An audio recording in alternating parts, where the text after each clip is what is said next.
hell. I loved it. I thought it landed the way it should have landed. I think India should have went further. I think Shangela really turned it. Delta should have definitely went further. You know, but that's how it goes. There's always someone that has to go first, and there's always someone that has to, you know, cause a ruckus, and that's just part of reality TV. So I'm glad it landed where it landed. I think the top 3 are really talented girls. You know, Raja won, Alexis, Mateo. If you ever see her perform, I mean, she'll fucking blow she'll blow your mind. And Manila is the queen of the comedy. I love her to death. I think she has a lot to offer. So yeah, I guess I would have let it land the way it landed, I guess. Brandon Muck, how did it get started? I spoke about that. Chad Michaels, Delta Work, Tommy Rose. You know, there's a whole bunch of divas that taught me how to be me. And tricks for new queens. There's a million tricks. You have to get more specific next time. Okay, Heather Alexander. No questions. I just think you're stunning. Well, bitch, I think you're stunning too. What are your makeup secrets to make your eyes so gorgeous? I'm really curious. That's from Savvy Watkins Hunt. I don't know. I do my eyes different all the time. Again, you got to be more specific when it comes to the makeup questions, guys. If you were not Patrick, really? Oh my god. I'm just kidding. I love all the questions. If you were not doing drag, what do you think you would be doing as a career, and what did you want to be as a kid? Well, my whole family is medical. So I was in university in Scotland for immunology. So I think if I didn't do that, I probably would have went back to Scotland and, you know, done that. But I became a drag queen in America, so oh well. Tommy Longbottom, I don't know when I'm coming to Montreal, but I think that would be pretty rad to go and party and kick it and talk shit in French. Patrick again. You know, guys, I hate the word fan. Please don't use it. It implies that someone is better than someone else. So, Morgasm. Your Morgasms. I love you. Cheryl Dunn, I was in Phoenix the other day. I was. I've done Flagstaff, Arizona twice this year. And I performed in Phoenix a couple years ago at Amsterdam, I think it was called. It was pretty. It was actually roasting hot. Peter says, I've seen many of your interviews, and I think that okay, I can't even read that. I'm blind as a bat. I've seen many of your interviews, and I think that are all the questions I can think of right now. Oh, finally. This is kind of lame, but do you think you can give a shout out to my channel, GLBT Future?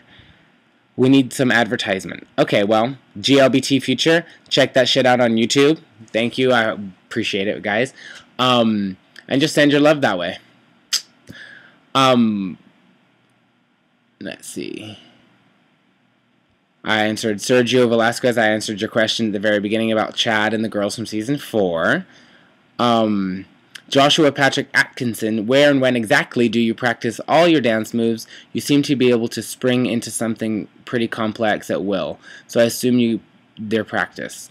Actually, they're not practiced. I have a secret. I got grounded a lot as a kid, so all I did was like just dance around my room like a fool to Janet Jackson, Kylie Minogue, Madonna. But I don't know. I just feel the music, so I just go with it. So Sean King just said makeup tips. That's very random. You're gonna have to get more complex. Valerie Simmons, what is the last person or thing that you saw that really inspired you, and did that person or thing have any influence on your recent performances? That's Valerie Simmons. I get inspired by everything. I really do. I get inspired by a lot of, like, you know, people around me. I'm surrounded by constant drag queens and fashion designers and photographers, and we all feed off of each other. Like, that's the cool thing. And you guys are a big influence on me too. You know, if I've never heard about a song or a look, I kind of pick up on what you guys tell me and ask for. So you guys are a huge inspiration to me. So, Ali Kettner, when are you coming to Pittsburgh? Soon, I hope. Sharon Needles, season 4, that's where she lives, and her partner, Alaska Thunderfuck, a really great friend of mine. They live out there. You guys should go see their show if you guys are from Pittsburgh. They are so creative and insane, it's unreal.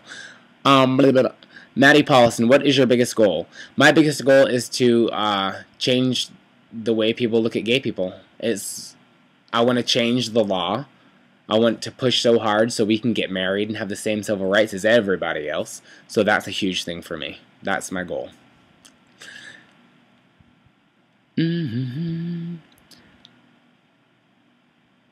What is...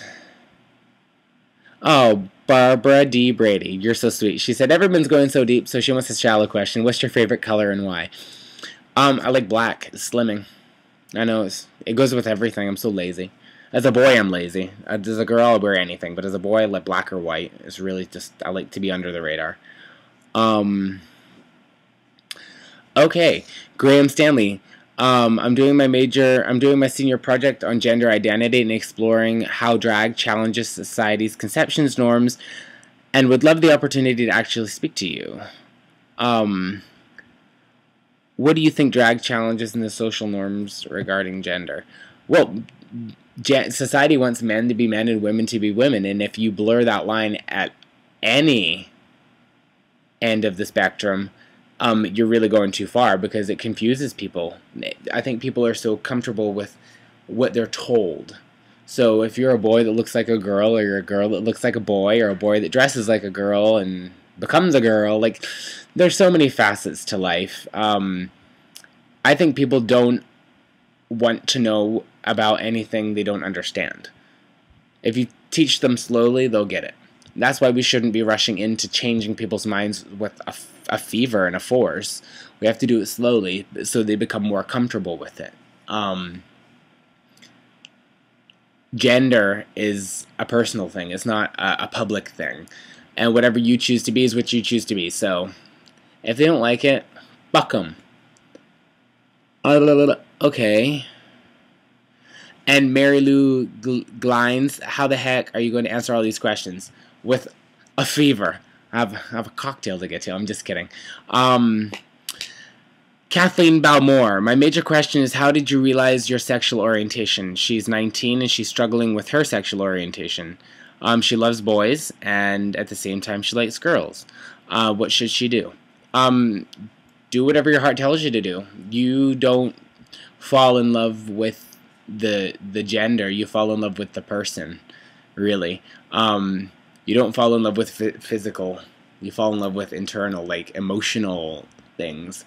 So it doesn't really matter what someone has between their legs to fall in love with them. I think that you'd...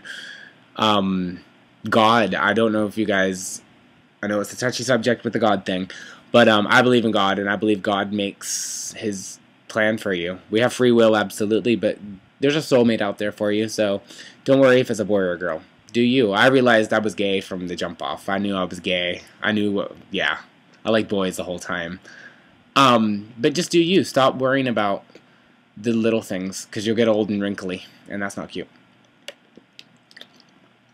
Allison Bassell, I hope that's correct. What is your favorite performance you've ever done? I really, of course, you guys know I love doing Pink because it really gets the message across. But I like doing Patsy from Absolutely Fabulous. You guys can, I'll post the video. It's just a lot of fun. I get people wet, and it's British, and it's funny, and I love it. Let's see. Keek Wild Treviso. How was your youth? I wonder how you accepted yourself and how you overcome all the adversities you had. I grew up in Scotland. You know, it's crazy tough city, and where I'm from, crazy tough city, crazy tough country where I'm from. And my city, the major city is Glasgow, but I lived about, I think, 20 miles west of there. And it's tough. Like, again, you know, the stereotypical males, the boys want you to be boys, and they want the girls to be girls, and again, you're expected to do certain things from your parents and from your teachers and the people that you look up to. I don't know, my mother really taught me to do what I wanted to do. She's always been, like, real iron fist about it. Like, she was a domineering woman, but on the same respect, she let us make our own choices, and she accepted us for whoever we are. And my father is the same way. Like, he's a Scotsman, but he loves me no matter what. And we've always been allowed to make our own path and make our own choice. And I think that you live your life for you. You can't live your life for someone else. You'll drive yourself crazy. I think you'll go mental if you do something someone else wants you to do. That's not going to make you happy. If you're a chef, then you cook. If you're a comedian, then you tell jokes. If you're a doctor, then you save people's lives. Like, do what it is in your heart to do. Oh, did I lose you? I think I lost you. Hold on. I had to move. Oh, okay. Hi, I'm back. Yeah, so do what you want to do. It's tough to get over it, but when you have support, if it's not from your family, it's from your friends. So, and if your family is not supportive, it's not the family that you're born into, it's the family that you choose.